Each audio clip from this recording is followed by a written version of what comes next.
අයිබෝන් ඔයා මේක තුල ඉන්නේ සිංහල explora YouTube channel එකත් එක්ක.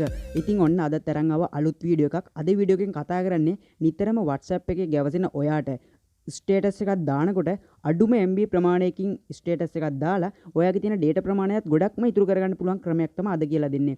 උදාහරණයක් විදියට MB 10ක් තියෙන ස්ටේටස් වීඩියෝ එකක් ඔයා අප්ලෝඩ් කරනවා නම් WhatsApp ස්ටේටස් එකක් විදියට ඔයාට පුළුවන් MB 2කට 3කට වගේ ඊටත් අඩුවට උනත් ඔයාට මෙන්න මේ ස්ටේටස් එක හදාගන්න පුළුවන්. ඉතින් පහසු ක්‍රමයක් අනිවාර්යෙන් ස්කිප් කරන්න තු බලන්න වීඩියෝ එක.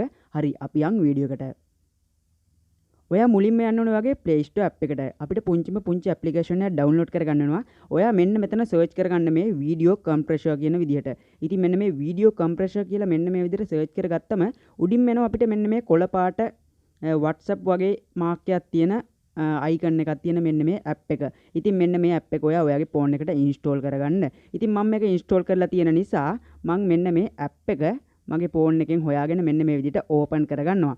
ඉතින් මෙන්න මේ විදිහට open කරගත්තම ඔයාලට බලා ගන්න පුළුවන් මෙන්න මෙතන තියෙනවා අපේ වීඩියෝ සෙට් එක මෙතනට එනවා. ඉතින් අපට කැමති වීඩියෝ එකක් මෙන්න මේ විදිහට select කරලා දුන්නට පස්සේ ඉතින් මම මෙන්න මේ විදිහට වීඩියෝ එකක් select කරනවා. ඉතින් අපිට පුළුවන් මේ උඩම තියෙන compress video කියන option එක උඩ click කරලා අපිට ඕන MB ගානට හදාගන්න පුළුවන්. ඉතින් මේක සාමාන්‍යයෙන් 2.4ක ප්‍රමාණය තමයි ඉහළම තියෙන්නේ. ඒ වගේම අපිට මේක 1.6ක ප්‍රමාණයට උනත් හදාගන්න පුළුවන්. ඉතින් මෙන්න මේ විදිහට ටච් කරලා පස්සේ වීඩියෝ එක මෙන්න මේ විදිහට අපිට අවශ්‍ය MB ප්‍රමාණයට අඩු වෙලා ඔටෝ සේව් වෙනවා. ඉතින් මේක තමයි අදගෙන ආපු වීඩියෝ එක. ඉතින් වීඩියෝ එක ගැන මොකද හිතෙන්නේ කියලා පහලින් කමෙන්ට් කරලා යන්න. ඒ වගේම සිංහල එක්ස්ප්ලෝරර් තාම subscribe කරලා නැත්නම් subscribe කරන්නත් අමතක කරන්න එපා. එහෙනම් ආයෙත් වීඩියෝ එකකින් හමු වෙමු. ජය වේවා.